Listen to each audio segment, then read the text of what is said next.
Tulfo. Ayan po guys, at magandang umaga po sa inyong lahat.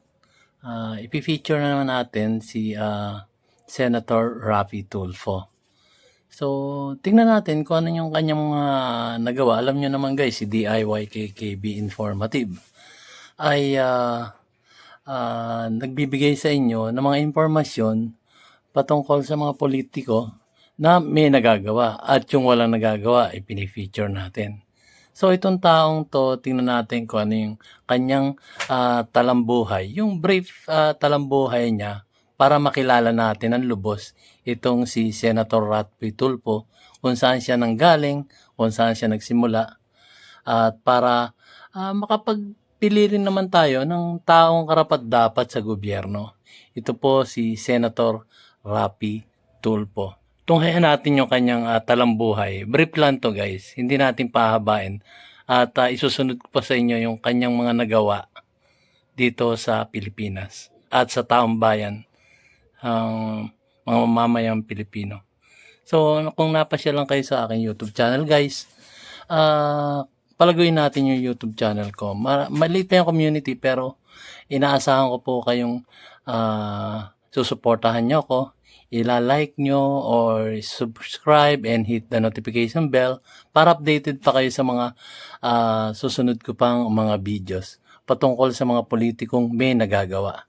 So, ito na po si Senator Raffy Tulfo.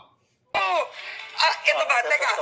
Ito po yung newscaster na si Karen Davila. So, thank you very much Miss Karen Davila sa pag-interview sa ating buting senador. Hindi pa siya senador nito that time. Ito, nangyari to noong 2021. So, tunghayan po natin guys. Magaling tong si Miss Karen Davila. May YouTube channel din siya. Correct. So this is Raffy's house in Novaliches. Actually, rental property. Okay, so why did you move here? Meron akong sa New Manila, rental property din. Oh, Medyo napuno na yung mga kasangkapan doon. Kaya nag-rent ako rito para may paglagyan ng mga gamit habang ginagawa yung bahay namin sa isang place sa Quezon City. Para ma-accommodate lahat ng gamit, medyo parang hoarder yung wife ko. Kailangan hanggang 4th floor. akala ko kasi tatakbo ka dito sa Novaliches, kaya may bahay ka dito. No, nagkataon na maganda rito at maraming puno, so we decided na dito na lang muna sa tahimik. Every weekend, pupunta kami rito para magpahinga. So ito po yung bahay ni Raffy. Kung pinaplano niyo po itong nakawan, wag na. Kasi over po sa CCTV. Ganon talaga ako, security conscious. Yan kailangan natin Kahit saan, sa ating gobyerno. may ganito dapat. May nagtangka na kasing nakawan ka nun or pasukan ka. Many years ago, nung nasa apartment pa kami, ninakawang kami. Kaya sabi ko, kailangan may CCTV. Plus, marami naman natutuwa sa akin, kaya kailangan ko ng ganito. So this house, I would have to say, is quite new. Yeah, well, This is new. medyo nirenovate namin ng konti. So ano ni-renovate mo? Yung mga flooring, yung Ni-renovate mo to lahat? konti lang, hindi naman Oo, lahat. okay. Konti ayos yung mga curtains. So your dining, ang ganda ng dining mo. Tapos who Well- decorated this house? My wife Oo. and Ayan. my daughter.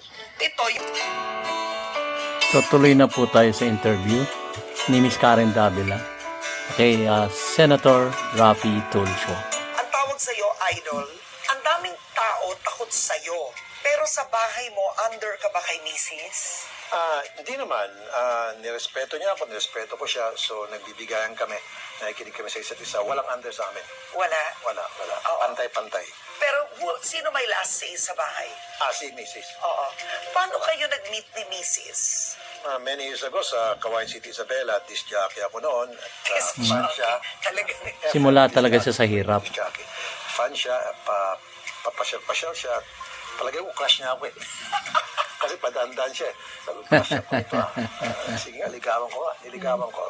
Gwapo ka naman. Nahirapan ako, pero bandang uli sinagot ako. So, Nahirapan ka ba, ha? Nahirapan. Mayaman siya, mahirap na ako. Ang sweldo ko noon was 300 pesos a month at that time. So, nabubuhay ako pag Oo, magbibenta totoo ako yan, ng commercial. guys. Ikot-ikot ako sa mga tindahan, businesses. Ako nga, 200 lang sweldo ko commercial nun. ng radio, ng namin stasyon at meron akong mission. And then, ang damit ko is 5. And then, pantalon ko 3. sapatos ko isa. Imagine. nung Naranasan ko rin yan. time na naging girlfriend ko yung wife ko, naawa siya, niregalo niya ako ng 2 shirt, so naging 7 na. Totoo ba yan? Totoo. So, meron ako Monday to Sunday. No, Kayo Monday, guys, Friday lang. mga viewers ko, subscriber, alam ko, naranasan nyo rin yung naranasan noon ni Senator Rapi Tulfo. 10 kayong magkakapatid, you were the 8th. Your father was a soldier, right? Okay, he was imprisoned during the war. Right. Okay. Pero what were your parents doing? Anong trabaho nila noon ba? Yung father ko ay sa military at ang naabutan ko, yung namulat yung mga mata ko, siya ay provincial commander or PD sa panahon ngayon sa Zamboanga City. And then nagpapalipat-lipat kami, sumasama kami sa kanya. Housewife yung mom ko, pero ako yung pinakamahirap sa lahat ng kapatid. 10 kami, so pang-8 ako. So naranasan ko Nagsumikap talaga. lipat-lipat sa mga kamag-anak, papaaralin ng auntie, kapatid, and then abutan ng mga damit dahil wala akong damit, hand-me-down yung mga damit ko, sapatos ko. Then ganun ako kahirap. At there was a time na maalala ko yung mga damit ng, pati yung pantalon na nanay ko. Kailangan ipaparepair ko para magamit ko. So yung zipper pa nun dito sa babae. So dadaling ko sa sastre para ang zipper sa gitna. So pantalon na yun. Yung dudugtungan, yung pantalon, at pupunitin tapos dudugtungan para humaba, and then dudugtungan to para maging flare. Kayo guys, naranasan yan, naranasan ko rin yan. Ko para pandagdag pantalon. Ito ba'y dahil marami kasi kayong magkakapatid? Kasi ang ama mo naman may trabaho noon. Yeah, pero he wasn't corrupt. Oo, ayun. So, kung gugustuhin niya, pwede dahil provincial Oo. commander at that Yeah. time. Hindi, pero chick boy. Yun, siya na nagsabi, chick boy ang tatay niya noon. Totoo naman, medyo away-away sa Wala mga siyang pero tinatago, di ba? kami napapabayaan. Oo. Kaya kami naghirap dahil sobrang dami namin 10. Yan ang personality ng ating idol Rapi Tulfo. Pinag-aral ako ng ate ko, pinag-aral ako ng kuya ko, pinag-aral din ako ng auntie ko. Pero wala akong tinapos. Siguro napabarkada ako, siguro nakita ko na I need to belong to Wala kang tinapos, pero matalino ka. group or something na May para puso ka sa mapapabayaan ako mahihirap. na Napabarkada. Kasi sa barkada nakita ako ng dito, this is where I belong. Accepted ako. So yan siguro yung thinking ko at that time, which is mali. Oo. Sinabi mo yung dad mo, babaero. Ang mga Tulfo brothers ba, babaero? Ewan ko kay Mon, kay Erwin, kay Ben, pero si Rafi, mabait. Kusa mo bang sinabi, ayoko maging babaero? Yeah, gusto ko maging mabait. Nakikita ako na minsan nagkakaroon silang debate, and then kuminsan yung daddy ko hindi umuwi sa tamang oras, so nag-aaway Military, sila. siyempre. Ng daddy ko yung mga needs ng Yeah. family. Nambubugbog yung father ko. Just because pasaway kami. Hindi naman siya nambubugbog na walang dahilan. That's the Kasi discipline na, pasaway naman military talaga kami. discipline. Ay, hindi naniniwala, hindi nakuha sa isang salita. Bugbog aabot eh. Maraming Tignan nyo nagtatanong, naman. ba't ganyan ang Tulfo brothers? Ang tapang, laging galit, puro palaban. So nanggagaling ba to from a childhood experience? Pwede. Nakikas kami sa bugbog. And then we Disciplinary. were trained not to tell our parents kapag meron kaming kaaway, kapag binubuli kami, we just shut up. Keep it to yourself. Pag nagsumbong kami, Kami nga, lumulod pa sa asin nung ikaw araw. may kasalanan. Ba't ka kasi napunta doon? Kaya sana umuwi ka na ng bahay. Oo. So, pag binubuli kami, quiet na lang. Kung minsan, Yes. pag hindi ko na kaya, tatawagin ko yung mas nakakatanda, Kuya, loko-loko yun eh. Oo. Sabi ng kuya ko, sige, fight kayong dalawa, fight. Pagkakawain ka, suntok ka. As a father, how are you? Napakabait nung anak ko si Ralph, and natutuwa ko. Hindi siya gumayo sa akin nung maliit pa ako napasaway. Very obedient siya, so hindi ako nagkaroon problema sa kanya. Plus, unlike my parents, my dad, hindi ko sinasaktan Diba? ang anak ko. Open book Alam mo, siya. Rafi, nasa-sense ko that while Wala siyang you kasinungalingan understand your na dad, malaki yung maririnig naging niyo sa impact kanya. ng father Wala niyo talaga. sa inyo, kasi nga Open nananakit book siya noon. ang kanyang Do buhay. you believe that if you had it another way, sana wala na lang? True. Correct. Yeah. Dapat hindi na sinasaktan yung mga bata. I believe in that. Pwede man madaan sa diplomasya. Pero kailangan Kasi talaga habang meron sinasaktan din. yung mga bata, lalong nagrebelde para sa akin. Saka yung pananakit kasi, paluin ka, masakit, mahapde. Oo. And then, mamaya bukas yan, wala na. Gagawa ulit. Whereas pag kinausap mo, diplomasya, tumatalab yan sa puso at sa Yeah. utak. Ano ang moment in your life that you felt most down? Most down nung namatay yung father ko. Oh, talaga? Kasi Ah, before he died, nagkasama kami doon sa Amerika, and that was the moment na naramdaman ko yung pagmamahal ng tunay na pagmamahal ng isang ama na inakbayan niya ako. Tapos, sige magsigarilyo ka, okay lang yan. Pagtimplang ko siya ng kape, and then patapakin niya ako, thank you, and then akbayan niya ako. Wow. Never, nung bata pa kami, never. May distansya, isang lipa. I would say na you yearn for a father's love. Hindi ko talaga natikman nung growing up yung pagmamahal ng ama. Pagdidisiplina ng ama, yes. Pero Yeah. pagmamahal, hindi. kasi nasa Kaya nga, military eh. Ngayon, pinapakita ko sa mga anak ko. Busy na yan ito sa ako, pagsisilbi sa kailangan bayan. niyo ako, ito ako, mahal po kayo, etc. etc.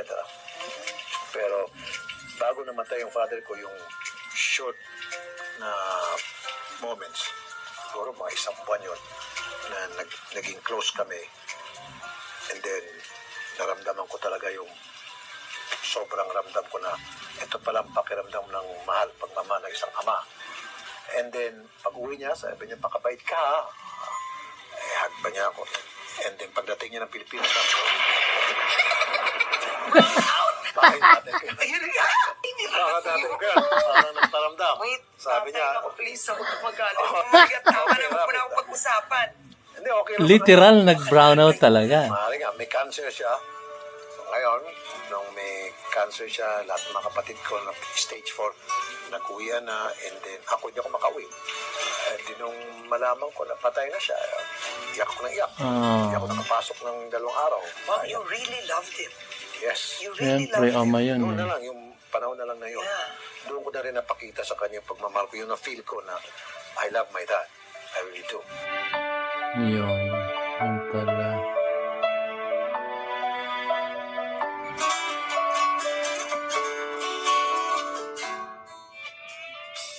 So, yun guys, natungayan natin yung kanyang brief biography sa buhay niya. At next time, bibigyan ko pa kayo ng iba pang ano. Hindi na kasi ako nagbablog na yun, medyo mahaba eh. So, ito, ipinakikita yung kanyang kabuuan ng bahay. So, yun, nagkukwentuhan pa rin sila. At napakaganda ng kanyang talambuhay, yung brief explanation niya sa kanyang talambuhay. Mahirap sila noon. Tapos nagsumigasig siya, napakalit ang sweldo niya. Tapos nakita niyo naman, nung siya umangat, kasi ganyan ang tao eh, pagka mabait ka, umangat ka, at naggaling ka sa kahirapan, ibinabalik niya yung kanyang blessing at yun, pag-aaruga sa bawat isang Pilipino. So, milyon-milyon na yung natulungan niya doon sa kanyang programa na Rapid Tulfo in Action. Napakagaling. Ang tagal na nito. Nung sa radyo pa sila ni Nina Taduran. So, dalawa pa lang sila sa radyo. Palagi ko itong tinutunghayan nun. Wala pang YouTube nun, guys. Nung panahon na nagra-radyo siya, kasama si Congresswoman Nina Taduran. So, ngayon, Congresswoman na yun, si Nina, si Ma'am Nina. So, yun ang naging talambuhay niya, umasenso siya. At hindi naman siya nakalimot doon sa mga nakaraan niyang naghihirap din siya. Kaya tumutulong siya sa kapwa niya mahirap. So, binibigay niya yung mga blessings niya. So, yun muna guys. At aking i-stop muna dito yung video. Sa susunod, bibigyan ko pa kayo ng mga makabagbag damdamin na istorya ng ating buting senador Rapi Tulfo. So, marami pa kaya kaya pakiusap ko lang kung nagustuhan nyo ang aking mumunting YouTube video, kindly subscribe at hit the notification bell at i-like nyo na rin. At para umangat naman tong ating kasi nagre-research ako sa mga politiko na nakakatulong sa ating bansa. Hindi man to original pero nakakatulong po ito sa ating mamamayang Pilipino. Refresher ba? Pero yung susunod, kung ano yung mga nagagawa na niya sa Senado. Yun po guys. So maraming salamat po. At maraming salamat po sa aking mga viewers, sa aking mga subscribers. At bibigyan ko pa kayo ng maraming video na mga nagagawa ng mga politiko. Yun po. At lagi sinasabi ni DIY KKB Informative, keep safe, God bless, and you have a great day guys. Maraming salamat po. Subscribe na kayo. Shukran.